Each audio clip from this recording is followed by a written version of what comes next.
Students, मैं अमन गुप्ता आपके हमारे इस यूट्यूब चैनल पे स्वागत करता हूं। हमारी पिछली वीडियो में हमने सेट्स के कुछ टॉपिक्स देखे, जैसे हमने subset, power set, union, intersection और हमने डिफरेंस ऑफ सेट और कॉम्प्लीमेंट ऑफ सेट के बारे में भी पढ़ा। आज के हमारी इस वीडियो में हम एक टॉपिक कार्टेशियन प्रोडक्ट के बारे में पढ़ने जा रहे हैं। तो कार्टेशियन प्रोडक्ट जो होता है ये आने वाले टॉपिक्स के लिए बहुत ज्यादा इंपॉर्टेंट है। तो आइए समझते हैं कि कार्टेशियन प्रोडक्ट कैसे निकाला जाता है और इसके कुछ रूल्स, कि इसमें क्या क्या रूल्स लगते हैं और किस तरह से इसको फॉर्म किया जाता है। तो आइए शुरू करते हैं। तो सबसे पहले कार्टेशियन प्रोडक्ट होता क्या है ये जान लेते हैं। कार्टेशियन प्रोडक्ट, तो प्रोडक्ट से आपको एक ही मतलब समझ में आ रहा हो कि मल्टीप्लाई। तो यहाँ पर भी मल्टीप्लाई ही करना होता है बेसिकली। जैसे हम दो नंबर को मल्टीप्लाई करते हैं तो यहाँ पर हम क्या करेंगे, दो सेट्स को मल्टीप्लाई करेंगे। अब मान लीजिए आपको 2 को मल्टीप्लाई करना है 3 + 5 से। तो आप क्या करते हैं, सबसे पहले 2 को 3 से मल्टीप्लाई करते हैं और 2 को 5 से मल्टीप्लाई करते हैं। तो यहाँ पे ये 6 हो जाता है और ये 10 हो जाता है। तो इसी तरह से कुछ सेट में भी मल्टीप्लाई होता है, लेकिन यहाँ पे हम एग्जैक्ट मल्टीप्लाई नहीं करते हैं। हम क्या करते हैं, हम उनको ऑर्डर पेयर्ड में लिखते हैं। यानी कि कुछ इस तरह से कि जैसे अगर हम कोई सेट ले लेते हैं, एक सेट है हमारा A, इसमें एलिमेंट है 1, 2 एंड 3, और एक दूसरा सेट है B जिसके अंदर एलिमेंट आते हैं कुछ भी मान लेते हैं 4 एंड 5। ठीक है। तो अगर हमें A क्रॉस B करना है, यानी कि इन दोनों का कार्टेशियन प्रोडक्ट करना है। तो कार्टेशियन प्रोडक्ट का मतलब क्या है, क्रॉस प्रोडक्ट, यानी कि हमें क्या करना है, इनका क्रॉस मल्टीप्लाई करना है। तो जब हम इसका क्रॉस प्रोडक्ट करते हैं तो A के जो एलिमेंट है उसको हमें क्या करना है, B के एलिमेंट से मल्टीप्लाई करना है। बट यहाँ पे हम मल्टीप्लाई ना करके इनको ऑर्डर्ड पेयर्ड में लिखेंगे। ऑर्डर्ड पेयर्ड का क्या मतलब है, जैसे कि यहाँ पे एक एलिमेंट है 1, तो 1 को इन दोनों के साथ ऑर्डर्ड पेयर्ड में लिखा जाएगा। यानी कि 1 को 4 के साथ लिख दिया हमने और फिर 1 को 5 के साथ लिख दिया। तो ये एक एलिमेंट बना और ये एक और एलिमेंट बना, और इनको क्या बोलते हैं हम, इनको हम बोलते हैं ऑर्डर्ड पेयर। यानी कि ये जो है ये क्या है, यह है एक ऑर्डर्ड पेयर। ठीक है। यानी कि इसका एक एलिमेंट और इसका एक एलिमेंट, उन दोनों को हमने एक साथ लिख लिया।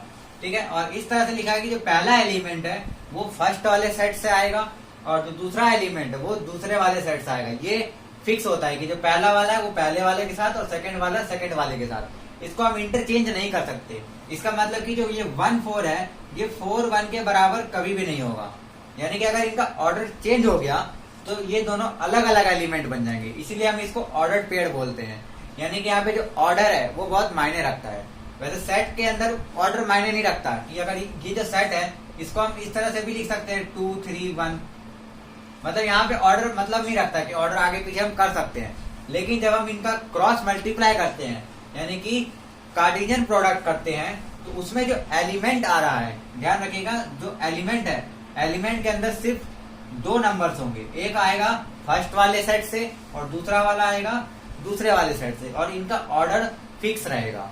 ठीक है। मतलब इसका अगर ऑर्डर चेंज कर दिया जाए तो एक नया एलिमेंट बन जाता है। अब इसमें और भी हम कर सकते हैं, जैसे यहाँ पे हमने क्या किया, 1 को 4 से किया और 1 को 5 से किया। इसी तरह अब जो एलिमेंट 2 है इसको भी हम क्या करेंगे, 4 के साथ लिखेंगे और 2 को 5 के साथ लिखेंगे।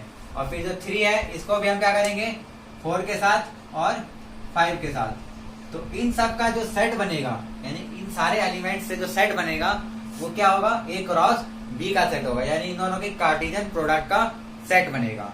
ठीक है।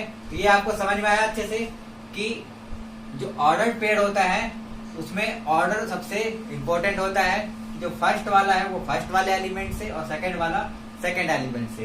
यानी इसको हम जनरल फॉर्म में कुछ इस तरह से लिख सकते हैं कि अगर A में कोई भी एलिमेंट एक सेट है और एक सेट B है, अगर हम इनका कार्टेशियन प्रोडक्ट करें, ठीक है, तो उसमें जो एलिमेंट आएंगे वो ऑर्डर पेयर के रूप में आएंगे। जैसे A B C D E F, कुछ भी यहाँ पे A B C D कुछ भी हो सकता है, कोई भी नंबर हो सकता है, कोई अल्फाबेट भी हो सकता है।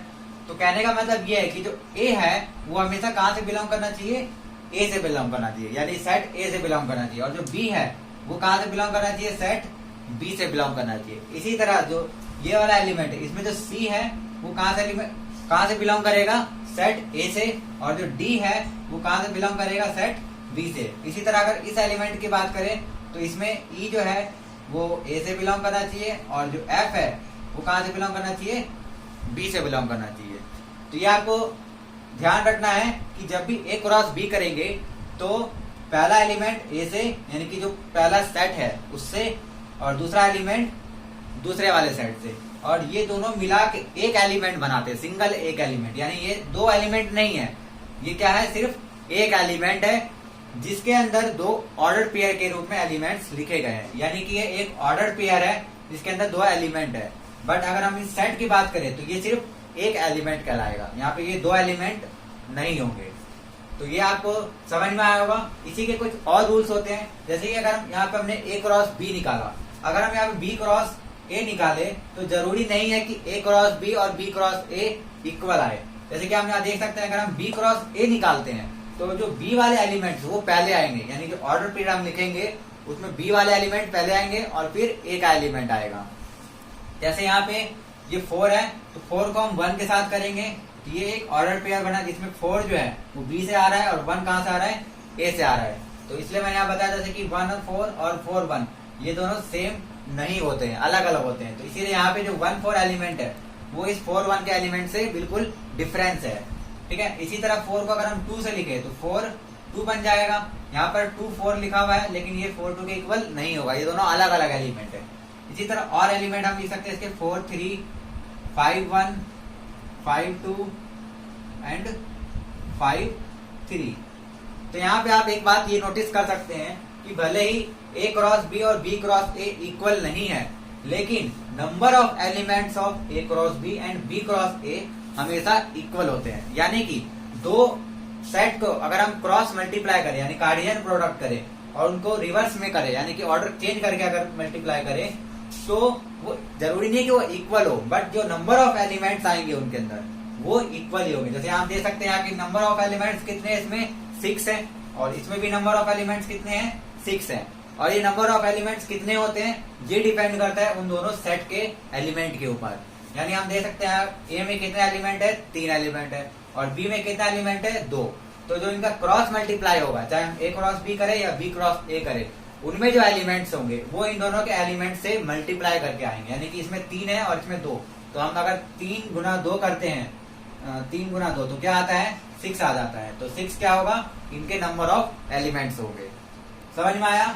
यानी सिंपल बेसिक फॉर्म में हम लिख सकते हैं कि अगर दो सेट है, एक सेट में एलिमेंट m है और दूसरे सेट में एलिमेंट n है, तो उनके जो कार्टेशियन प्रोडक्ट होगा उसमें कितना एलिमेंट आएंगे, m इंटू n एलिमेंट आएंगे। तो आपको कार्टेशियन प्रोडक्ट जैसे समझ में आया हो। इसमें बस ध्यान रखने वाली बात यह है कि ये ऑर्डर पेयर में एलिमेंट्स आते हैं और ऑर्डर पेयर में अगर हम इनका ऑर्डर चेंज कर दे तो वो एक नया एलिमेंट बन जाता है, वो इक्वल कभी भी नहीं होता है। और दूसरी बात कि हम जब उनको प्रोडक्ट करेंगे तो उनके अगर ऑर्डर चेंज करके हम प्रोडक्ट करते हैं तो जरूरी नहीं है कि वो दोनों सेम आ जाए। हो सकता है कि वो कुछ केसेस में सेम आ भी जाए, लेकिन हर एक केसेस के लिए हम ऐसा नहीं कह सकते हैं। तो ये आपको समझ में आया होगा। आइए अब इसकी कार्टेशियन प्रोडक्ट की कुछ और प्रॉपर्टीज को देखते हैं। तो आइए अब देखते हैं आगे। जैसे कि ए क्रॉस बी जो हम करते हैं तो यह भी हमने पढ़ा कि ये जरूरी नहीं है कि ये बी क्रॉस ए के बराबर हो, यानी कि इसके बराबर हो भी सकता है और नहीं भी हो सकता है। अब एक चीज और भी पढ़ना है कि ए क्रॉस बी एम्प्टी भी आ सकता है, यानी एम्प्टी सेट भी बन सकता है। लेकिन इसमें कंडीशन होती है कि ए क्रॉस बी एम्प्टी सेट तभी बनेगा जब उनमें से कोई भी एक सेट यानी कि या तो ए या तो बी क्या हो जाए, एम्प्टी हो जाए। अगर दोनों ही नॉन एम्प्टी सेट है यानी कि दोनों में कम से कम एक एलिमेंट अगर है तो वो कभी भी एम्प्टी सेट नहीं बन सकता है, ठीक है। तो यानी ए क्रॉस बी को फाई होने के लिए यानी एम्प्टी सेट होने के लिए क्या कंडीशन है, इफ एंड ओनली इफ या तो ए एम्प्टी होगा या फिर बी एम्प्टी होना चाहिए, ठीक है। और अगर हम इसको एग्जाम्पल के रूप में लिखें तो ऐसे लिख सकते हैं, जैसे मान लेते हैं हम ए को 1 2 3 कोई एक सेट है ए और जो बी है सेट वो है एम्प्टी सेट, यानी इसमें कोई भी एलिमेंट नहीं है। तो जब हम इनका क्रॉस मल्टीप्लाई करेंगे यानी कार्टेशियन प्रोडक्ट करेंगे तो हम कार्टेशियन प्रोडक्ट में क्या लिखते हैं, ऑर्डर पेयर। और जो ऑर्डर पेयर होते हैं उसमें एलिमेंट कैसे आते हैं, पहला एलिमेंट यहाँ से और दूसरा एलिमेंट यहाँ से, लेकिन यहाँ तो कोई एलिमेंट ही नहीं है, तो दूसरा एलिमेंट यहाँ पर हम क्या लिखेंगे, कुछ भी नहीं लिख सकते, यानी कि ऑर्डर पेयर बनेगा ही नहीं, क्योंकि ऑर्डर पेयर में हमेशा दो एलिमेंट होते ही होते हैं, पहला एलिमेंट पहले वाले साइड से, दूसरा वाला दूसरे से। लेकिन यहाँ पे कोई एलिमेंट ही नहीं है, तो कोई भी ऑर्डर पेयर यहाँ पर नहीं बनेगा, यानी यहाँ पे कितने भी ऑर्डर पेयर नहीं बन सकते, एक भी नहीं बन सकते। तो ये क्या हो जाएगा, 5 हो जाएगा, चाहे भले ही ए में 100 एलिमेंट हो, 1000 एलिमेंट हो, इन्फिनाइट एलिमेंट हो, लेकिन अगर बी 5 हो जाए तो उनका जो क्रॉस मल्टीप्लाई है यानी कार्टेशियन प्रोडक्ट है वो क्या आ जाएगा, 5। ये कुछ इसी तरह से है जैसे हम मल्टीप्लाई में करते हैं कि कोई कितना भी बड़ा नंबर हो, अगर हम उसको 0 से मल्टीप्लाई कर दे तो वो क्या हो जाता है, 0 बन जाता है। तो कुछ हम 5 को 0 की तरह यहाँ पे ले सकते हैं, क्योंकि 5 का जो नंबर ऑफ एलिमेंट्स है वो कितना होता है, 0 होता है। तो इसीलिए यहाँ पे एक भी एलिमेंट नहीं है, अगर हम मल्टीप्लाई करें तो कितने एलिमेंट आएंगे, ए क्रॉस बी में 5। और आपने अभी ये रूल भी पढ़ा था कि ए क्रॉस बी में कितने एलिमेंट्स आते हैं, यानी कि m क्रॉस n एलिमेंट्स आते हैं, और m क्या होता है, number of elements in a, और n क्या होता है, number of elements in b। तो क्योंकि number of elements in b क्या है यहाँ पे 0, तो हम यहाँ पे m कितना भी कर ले, बड़ा कर ले, इनफाइनाइट नंबर कर ले इसको, लेकिन अगर n 0 हो जाए तो ये मल्टीप्लाई होके क्या बन जाएगा, ये मल्टीप्लाई होके बन जाएगा 0, क्योंकि n 0 है, यानी कि a क्रॉस b में कितना एलिमेंट आएंगे, 0, यानी एक भी नहीं, तो वो कैसा सेट बन जाएगा, 5 सेट बन जाएगा। तो ये ध्यान रखें कि a क्रॉस b 5 हो सकता है, और ये तभी होगा जब दोनों में से कोई एक 5 हो जाए, या दोनों ही 5 हो जाए, तभी भी वो 5 बन जाएगा, क्योंकि 0 को अगर हम 0 से गुना करते हैं तभी भी तो 0 ही आता है।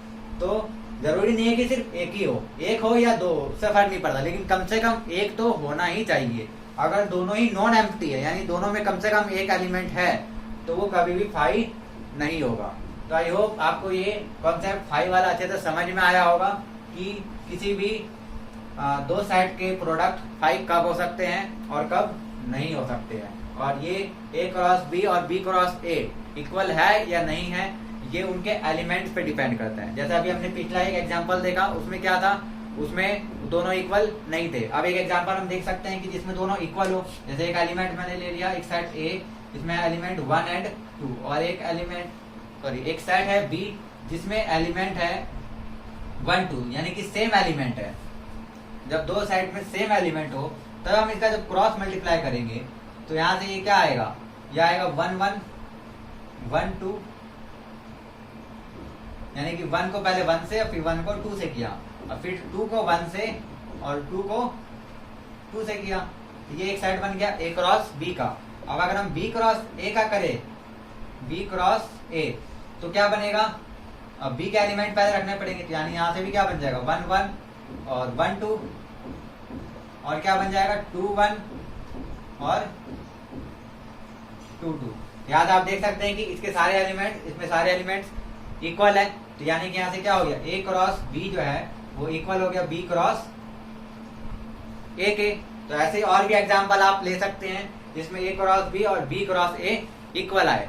ये भी हो सकता है, ये ध्यान रखिया करिए कि यहाँ पे तो क्योंकि 1 1 1 1 2 1 2, यानी कि जिन इनके ऑर्डर थे, एलिमेंट्स के जो ऑर्डर है वो भी सेम है, बट ऐसा जरूरी नहीं है। हो सकता है कि यहाँ पे ऐसे 2 1 या यहाँ पे 2 2 लिखा हुआ रहता, यहाँ पे 1 2 लिखा रहता, और यहाँ पे 2 1 लिखा रहता, तो भी इस केस में भी ये दोनों इक्वल ही रहेंगे, क्योंकि ये क्या है, एक सेट है। और मैंने आपको बता रखा है कि जो सेट होते हैं उनमें जो ऑर्डर है अगर हम उसको चेंज कर दे तो उससे वो सेट चेंज नहीं होता है।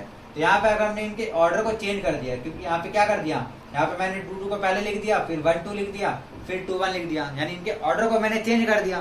तो ऑर्डर चेंज करने से कभी भी सेट चेंज नहीं होते हैं, लेकिन ऑर्डर पेयर में, यानी कि जो ऑर्डर पेयर एक एलिमेंट है उसके एलिमेंट को अगर हम चेंज करें तो वो वाला एलिमेंट चेंज हो सकता है।